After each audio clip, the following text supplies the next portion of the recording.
queria conversar com vocês mais sobre a história do Guru Hari Rai, que é o sétimo Guru, e que a gente pode ter alguns indícios também, como a gente fez lá na época do número 5 com o Guru Arjan, e na época do número 6 com o Guru Hargobind, e que a gente pode utilizar a vida deles, como a gente sempre faz, né? E como a gente sabe que dentro da perspectiva do Kundalini Yoga, a gente pode se apropriar da vida deles para compreender as essências do que a gente está estudando a partir dos números, né? Então, o Guru Hari Rai representaria, então, toda a essência do número 7. É interessante pensar na vida dele.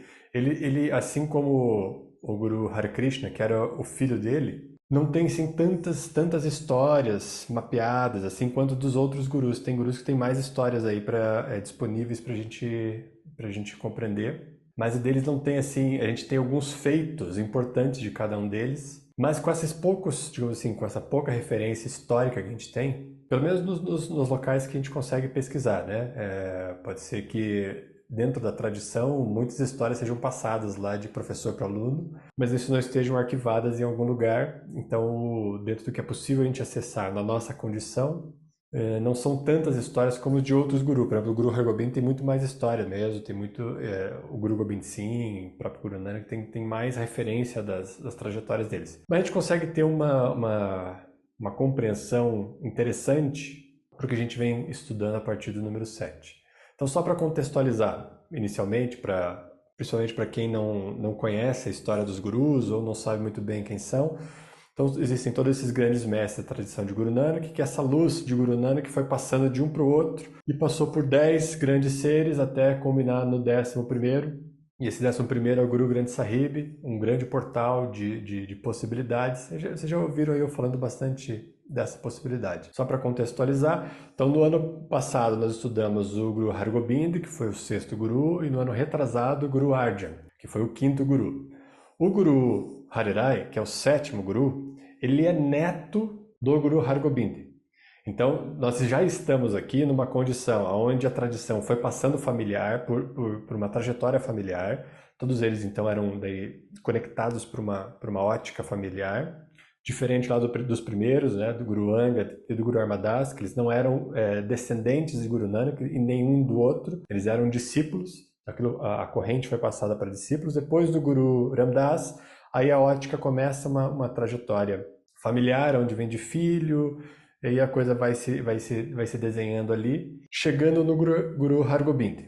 Quando chega no Guru Hargobind, como nós conversamos no ano passado, é importante que a gente tenha essa perspectiva, é onde, digamos assim, a ótica do guerreiro, ela fica assumida explicitamente. Tá? Ela sempre esteve nessa tradição, desde muito tempo, mas ela fica explicitamente ativa e percebida a partir do Guru Hargobind, onde de fato se oficializa ali uma espécie, vamos colocar aqui entre aspas, de exército, mas um núcleo de guerreiros, vamos assim, acho que fica melhor para a gente compreender o que eram essas pessoas ali. Não era exatamente um exército do ponto de vista político, apesar de eles fazerem uma função de defesa também quando ameaçados.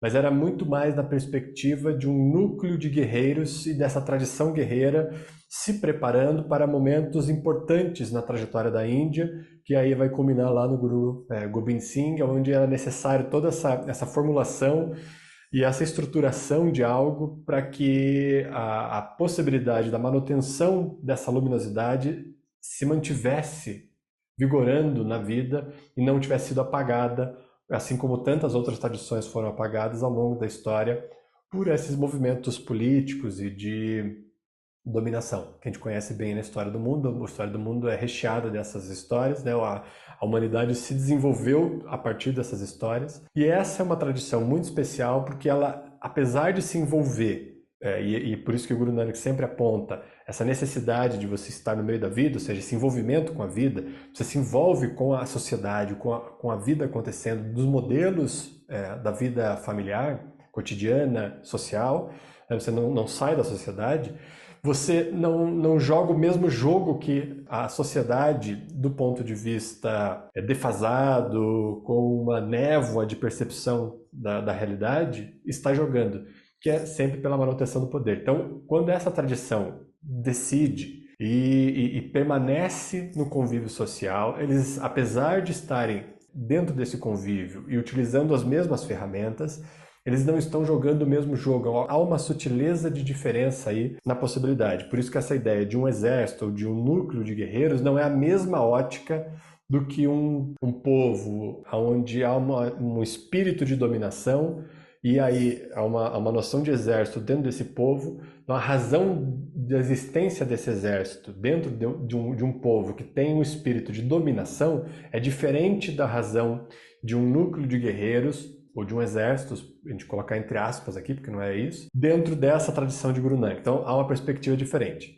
Guru Hargobind, o avô do Guru Hari Rai, que era o sétimo Guru, foi o que, digamos assim, começou a estruturar de uma forma mais evidente essa movimentação marcial e guerreira dessa tradição de Guru Nanak. O Guru Hari Rai, ele era filho, então, de um dos filhos do Guru Hargobind, e ele tinha uma perspectiva interessante que, apesar dele compreender todo esse movimento que o pai dele, que o avô dele fez, que o Guru Hargobind fez, para uma espécie de estruturação marcial de guerreiros, e que no caso do Guru Hargobind já houve alguns pequenos conflitos onde ele precisou lidar com algumas questões. No caso do Guru Hari Rai, ele afirmava a existência desse núcleo marcial, ele mesmo era um grande líder marcial.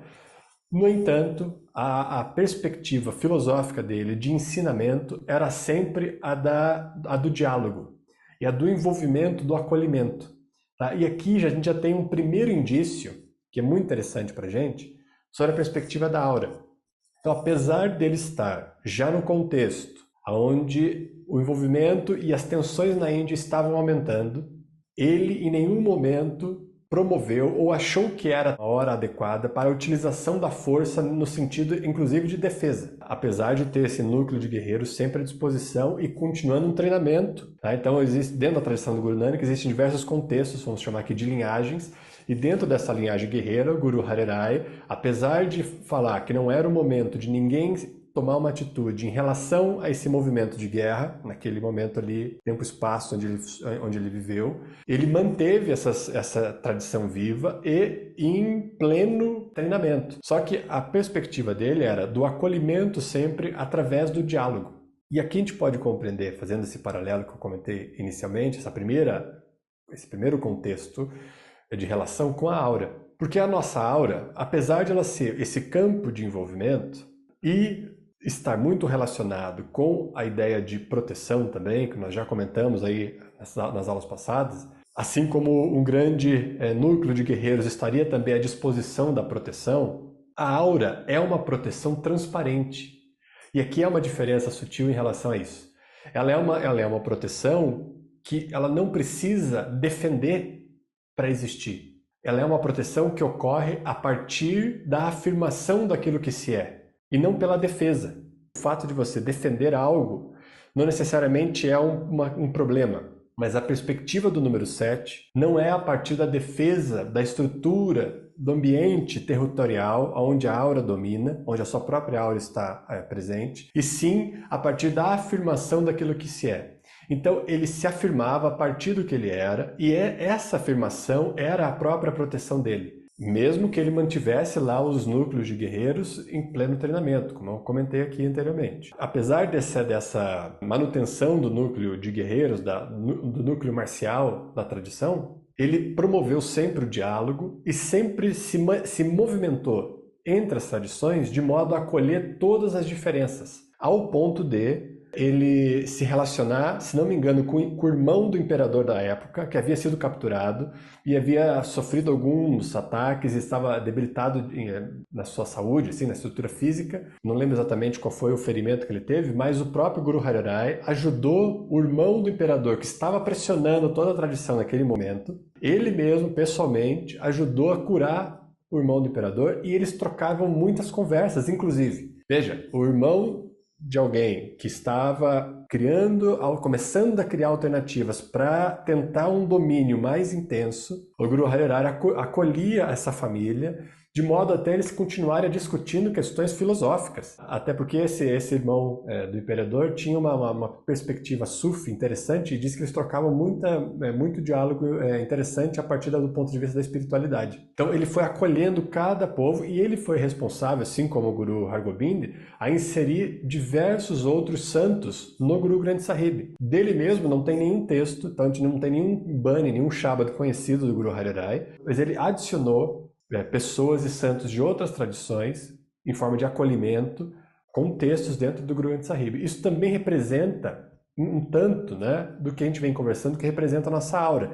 Quando nós falamos lá da aura sendo nosso espaço territorial, que nós poderíamos observar a aura de duas maneiras, ou da maneira desestruturada, entender esse território como uma prisão, um local onde você está preso, ou você compreender esse território como uma força de acoplamento de novos espaços.